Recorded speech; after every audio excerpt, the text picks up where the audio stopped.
அவன் தந்த சேனலுக்கு உங்கள் அன்போட வரைக்கும் மகாபாரதம் பார்த்துட்டு இருக்கோம். இதுல நம்ம அர்ஜுனன் சிவபெருமான் திருவிளையாடப்ப இருந்து அவர்கிட்ட இருந்து அஸ்திரத்தை வாங்கினதை பார்த்தோம். 13 வருஷ வனவாசம் ஆரம்ப காலத்திலேயே பிரகத மகரிஷி நலன் கதையை சொல்றாரு. அவனை விட நீங்க துன்பம் பெருசா பட்டல, அவ்வளோ கொடுமைகளை நலன் அனுபவித்தான்னு சொல்றாரு. இந்திரபிரஸ்தத்துல யுதிஷ்டனை பூஜிச்சு சுத்தி வர நிறைய ஆளுங்க இருப்பாங்க. அவனோட ராஜ்யசபையை சேர்ந்தவங்க அனைவருமே வனவாசத்துல கூட இருந்ததால அவனால சமாளிக்கிறது ரொம்ப கஷ்டமா இருந்தது. அப்போ ஒரு நேரம் லோமசா என்ற பிரம்ம ரிஷி வராரு. வந்துட்டு பாண்டவர்களை பார்த்துட்டு, நீ இந்த பரிவாரத்தை குறைச்சிக்கிட்டு தீர்த்த யாத்திரை செய்யுங்க, நாடு நாடா போங்க, தீர்த்த யாத்திரை பண்ணுங்க, கோயில்களை தரிசனம் செய்யுங்க, புண்ணியத்தை தேடுங்க அப்படின்னு சொல்லலாம். நீ பரிவாரத்தை கம்மி பண்ணினாதான் உன்னால போக முடியும், லகுவா இருக்கும் அப்படின்னு யோசனையை சொல்றாரு முனிவர். உடனே இவனும் சொல்றான், நீங்க அனைவருமே துருதராஷ்டிர மகாராஜா கிட்ட போங்க, அவர் ஆதரவு தெரிவிப்பார். அப்படி ஆதரவு அவர் தெரிவிக்கலைன்னா துருபத மகாராஜா கிட்ட போங்க, அவர் உங்களை ஆதரிப்பாருன்னு சொல்லி பரிவாரத்தை சுருக்கி கொண்டு தீர்த்த யாத்திரை செல்ல கிளம்பினான். பாண்டவர்கள் புண்ணிய சேத்திரங்களுக்கு யாத்திரை போனார்கள். அப்படி அவங்க அங்கங்கே அவங்க கண்ட இடங்களில பூர்வ கதைகள் எல்லாம் கேட்டுக்கொண்டாங்க. அதுல ஒரு கதை தான் நம்ம பார்க்க போற அகத்தியர் கதை. அகத்தியர் ஒரு சமயத்துல சில பித்திருக்கள் தலை கீழாக தொங்கிக் கொண்டிருப்பதை பாக்குறாரு. துன்ப நிலையில இருக்கிறது கண்டு அவர் மனம் துயரம் அடைகிறாரு. நீங்க ஏன் இப்படி கடுமையா தவம் பண்ணிட்டு இருக்கீங்கன்னு கேக்குறாரு. உடனே அவங்க மகனே, நான் உன்னோட முன்னோர்கள் தான் நாங்க. நீ கல்யாணம் விவாகம் செய்யாமல் இருப்பதால உனக்கு அடுத்தது யார் எனக்கு பிண்டங்கள் போடுவார்கள்?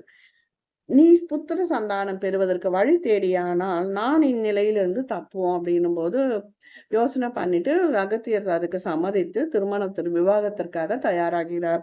அப்போது விதர்ப்ப தேசத்து அரசனுக்கு குழந்தை இல்லாம அகத்தியரை சந்திக்கிறான், துயரப்படுறான். அப்போ அகத்திய மாமுனிவன், நான் உனக்கு வரம் தரேன், உனக்கு ஒரு குழந்தை பிறக்கும், ஆனா அந்த குழந்தைய எனக்கு திருமணம் பண்ணி கொடுக்கணும், உனக்கு ஒரு பெண் மக பிறப்பா, அவளை எனக்கு வயது வந்தவன பிறகு திருமணம் செய்து கொடுக்கணும் அப்படின்னு கேட்கிறாரு. சரியின் மகாராஜா ஒப்புக்கொண்டிருக்கிறான். அதன்படி ஒரு சர்வ லட்சணங்கள் பொருந்திய ஒரு பெண் குழந்தை அழகாக பிறக்கிறது அவனுடைய மனைவிக்கு. அவள் குழந்தை பெயர் லோபமுத்திரை என்று பெயரிட்டு அழகாக வளர்ந்து வருகிறாள். அவ்வளோ அழகிலே அவ்வளோ நிகரற்றவளாக இருப்பாள் லோபமுத்திரை. விதர்ப்ப ராஜாவோட மகளோட அழகை பார்த்து நிறைய பேர் வந்தாலும் அகத்தியரை பார்த்து பயந்துட்டு யாருமே அவ அருகே போல.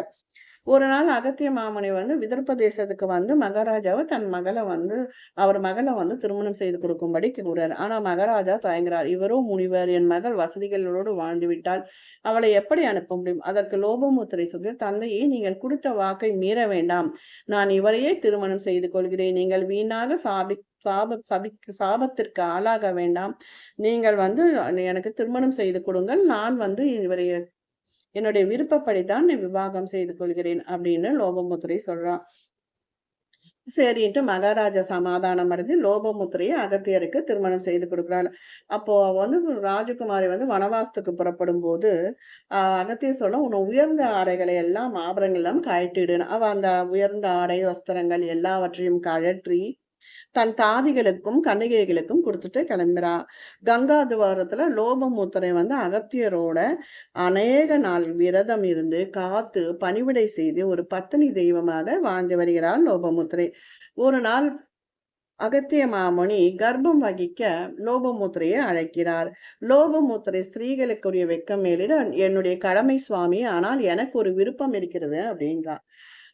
அவளை, என்ன தாயே, உனக்கு என்ன விருப்பம்னு கேட்கிறா. பிதாவுடைய வீட்டுல நான் இருந்த காலத்துல படுத்த படுக்கையும் அணிந்த வஸ்திர ஆபரணங்களை போன்று எனக்கு இவ்விடம் உம்மால் நான் அடைந்து, அதனால நான் சந்தோஷப்பட்டு என்ன பாட்டு நீ சந்தோஷப்படுற நேரத்துலதான் நம்ம சேரணும்னு நான் நினைக்கிறேன், அதுதான் என்னோட விருப்பம் அப்படின்ற. உடனே அகத்திய மாமுனி சொல்றாரு, நம்ம வசதி கிடையாது, நமக்கு அந்த சௌகரியம் இல்லையே, நாம் பணம் இல்லையே, செல்வம் இல்லையே அப்படின்றாரு.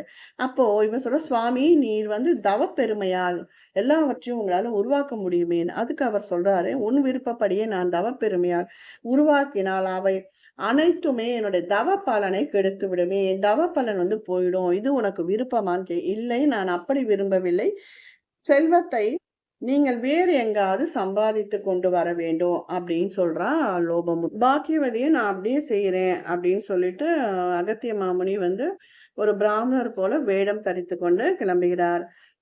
மிக்க செல்வம் படைத்தவன் அப்படின்னு ஒரு அரசர்கிட்ட போறாரு. தானம் வேண்டி வந்தேன். பிறருக்கு குறையாது துன்பம் ஏற்படாமல் எனக்கு தானம் நீங்க எனக்கு கொடுக்கறதால உங்களுக்கு துன்பம் நேரக்கூடாது அப்படின்னு சொல்லிட்டு கேட்கிறான் அகத்திய மாமுனி.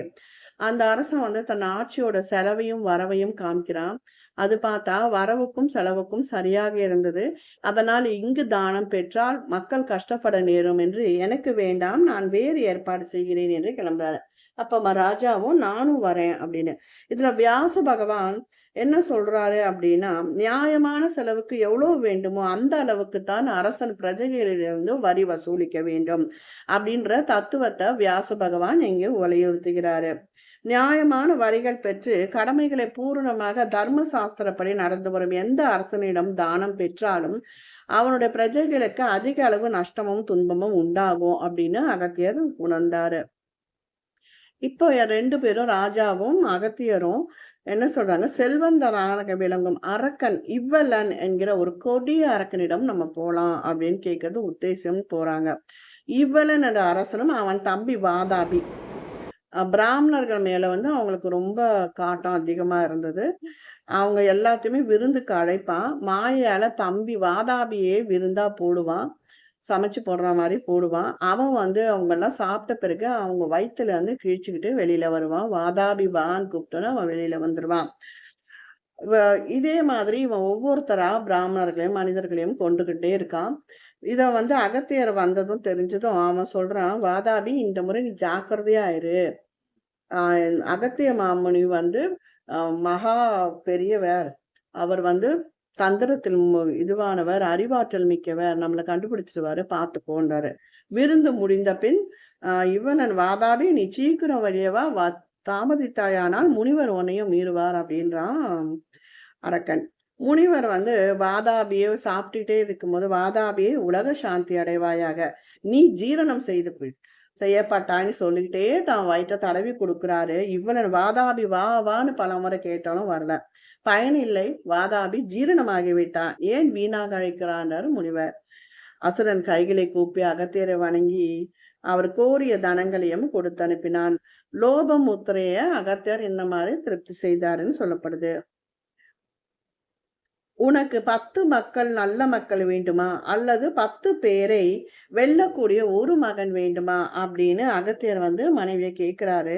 பகவானே, புகழக்கூடிய அறிவை படைத்தவனும் தர்மத்தில் நிலை கொண்டவனுமாக ஒரு மகனையே விரும்புகிறேன் என்று லோபமுத்திரை சொல்ல அவ்வாறு பெற்றாள். ஒரு சமயம் விந்திய மலையானது மேரு மலையின் மேல போராம கொண்டு தானும் மேருவை போல வளர்ந்து சூரிய சந்திராதிகளை தடுத்து விட பார்த்தது. இந்த சங்கடத்தை தீர்த்து கொள்ளாம தேவர்கள் அகத்தியரை வேண்டார். உடனே அவர் விந்திய மலை போறாரு.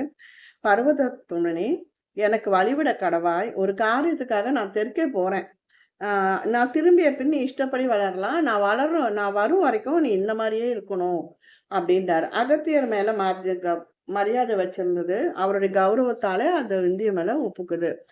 அதை நமஸ்கரித்தும் அகத்தியர் வந்து தெற்கே போறாரு. திரும்பி வரவில்லை என்பதும் புராணங்கள் சொல்லுது. இந்த ஒப்பந்தப்படிதான் விந்திய மலை இன்னும் வளராம படுத்தபடியே கிடக்கிறது என்பதும், அதிலிருந்து அகத்தியர் வந்து தென்னாட்டிலே இருந்து விட்டார் என்பது இதிகாசம். அடுத்த ஒரு பதிவுல ரிஷி சிருங்கர் பத்தி பார்க்கலாம். இவங்க ஒவ்வொரு புண்ணிய சேத்திரமா போகும்போது அங்கு நடக்கக்கூடிய பூர்வீக கதைகளை தான் நம்ம இப்ப பார்த்துட்டு வரோம். இந்த வீடியோ பிடிச்சிருந்தா லைக் பண்ணுங்க, ஷேர் பண்ணுங்க, சப்ஸ்கிரைப் பண்ணுங்க, கமெண்ட் பண்ணுங்க. நன்றி, வணக்கம்.